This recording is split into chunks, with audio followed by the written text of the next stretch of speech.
Hello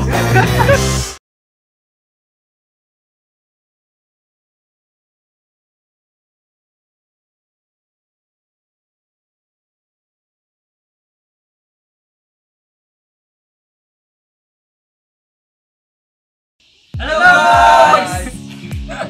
FBeat channel là kan lâu lỗ mà châu hey kan thiền Zawri video kan shoot piang ngat tinge thiền hau hian lo min pek lo kan bro ka mi chu ti khati hin ti phina chu bang chuan voi na hian abi kleo leo in cheng sang thum hi challenge leina kan hong do na so bin challenge hian cheng sang thum hi kan tong do na ni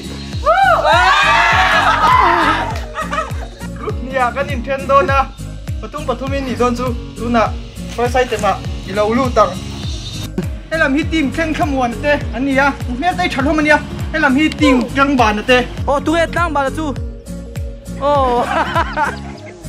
le captain te ningal do ti le team captain face off, come on face off allow đâu mi phải là hi lùi về la team leader face off lâu này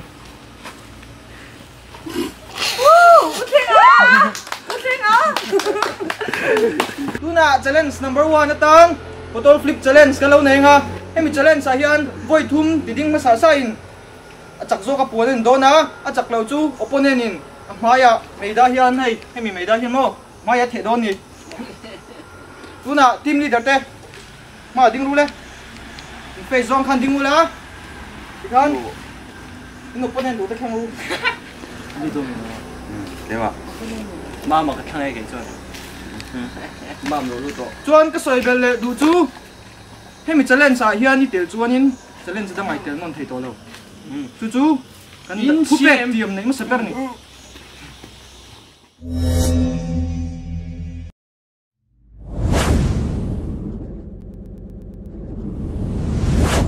Team Tlangbana, are you ready? come on Team Tlangbana, are you ready? Ready. Yeah. Come on, let's start the hell up.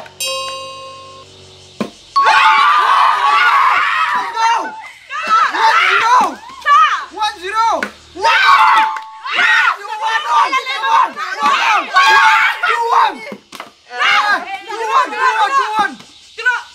Team Tlangbana lead.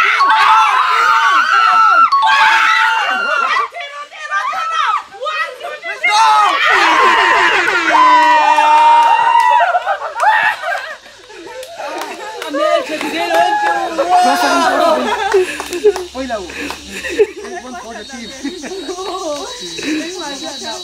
lệ anh ấy experience gì thế em tu na khanin khel thaviu na chu atopa khan cut time na khanin miss cut na ya kha nge soi du te nem soi du em à fair lâu ha cái sợi đồ chú bottle ha in flip chok tu nè anh flip pop pop ấy chú sar cái chú anh dịch lâu cái gì sar anh dịch lâu nge winner ngai dan kha anh dịch lâu top của khen khen mà đi chỉ ka soi thei chu powder ka soi du to lo ho don chu kha chu a personal ve thim thim ka sia let's sportsmanship come on oh tu na second challenge tan rock paper scissors game rap khak lu tu kan khel lo ni rap khak lu tu ba tu na team leader ten in challenger tour in challenger ten in warrior tour pick ru le game ạ anh nào Ruth yo ice oh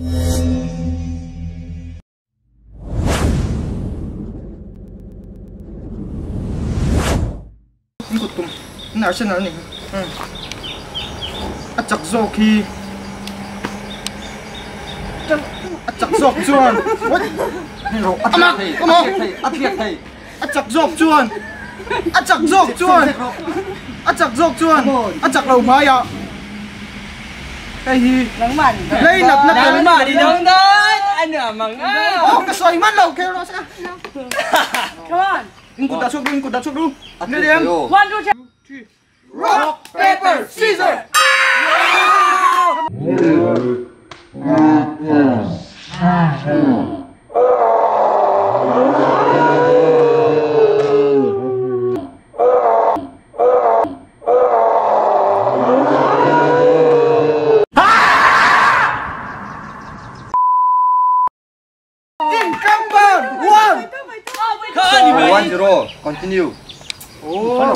counting down.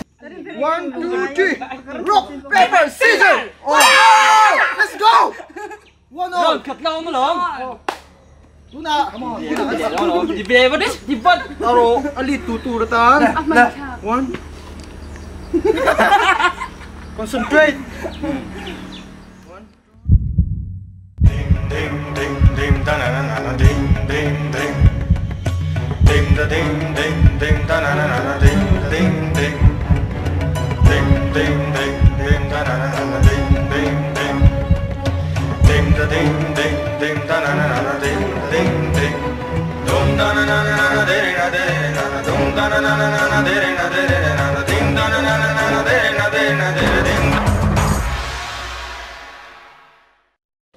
One, two, three. Rock, paper, scissors.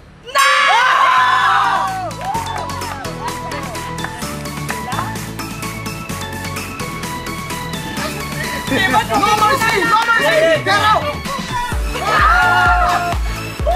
Kanta ka ni Tlangbana team. Come on! Correct! Kahit naman, nakain na sa weekend. Yes, may turin na ila. Kakatsukan ba? Duway. Ay, di ka tumakatilela mo. Like and subscribe. Le, atsak zog lam te. Naka na yes, may turin na. So itursong to kancak doon. Sang tum 2 is ours. 3,000 is ours, man. Tuna kan challenge number 2 ka team Tlangbana tenan la. Kasi challenge number 1 ka team Thlengthlamuana tenan la. Di ka shewula. Anim draw ni tuna hiyan. Tuna challenge number 3. Final challenge satan. Bottle cap challenge. Kan nei do na. Hemi challenge sa hiyan. Atsak law zok chu. They go home with empty-handed, okay? Then the winner takes it all. Come on! Come on, correct! Tuna, winner takes it all. Contestant ten ma law ding du le.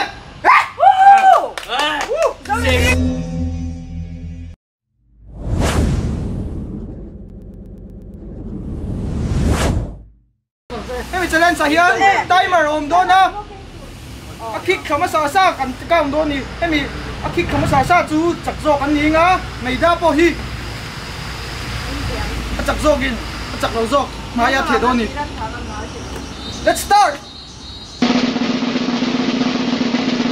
Final challenge sa team 1 represent Turin. Zoremsangi, ilaw sowang.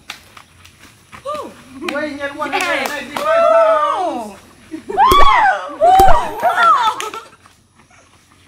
1, 2, 3.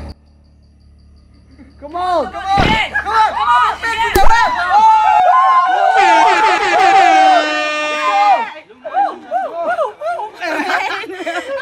Tuna kan ko mang. Enge performance sa tikan. So idute na yun. Kaluhay. Tuna team 2 represent Turin. GFE lo somang.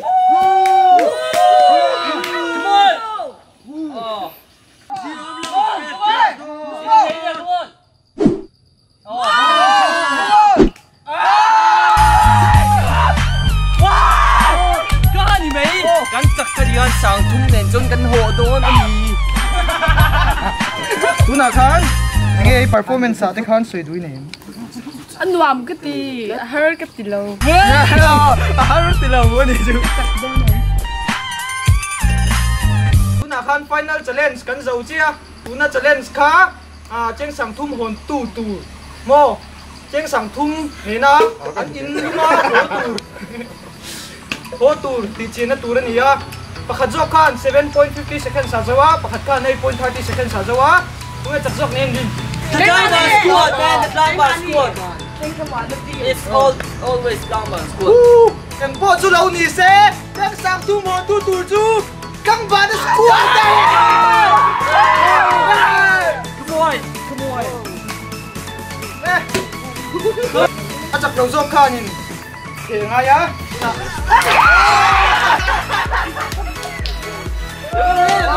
Katin dia. Sang kat. Lang sang kat. Kema sang kat. Thì kan paisa ka. Lo chi si lo teu. In nei big. Kan nei ni. Ni chuan. Đâu lại cô lá. Có tổ mèo tỷ chữ. À trái thì chuan, mình lâu like, subscribe cô la. Chuan. comment sa khan đủ đuôi nó sợi đó nhiều challenge challenge thì song thì tour down lâu sợi để cho anh tôi thấy bây giờ share sakula kan long mất tang like and subscribe like and subscribe follow us on Instagram. Chanang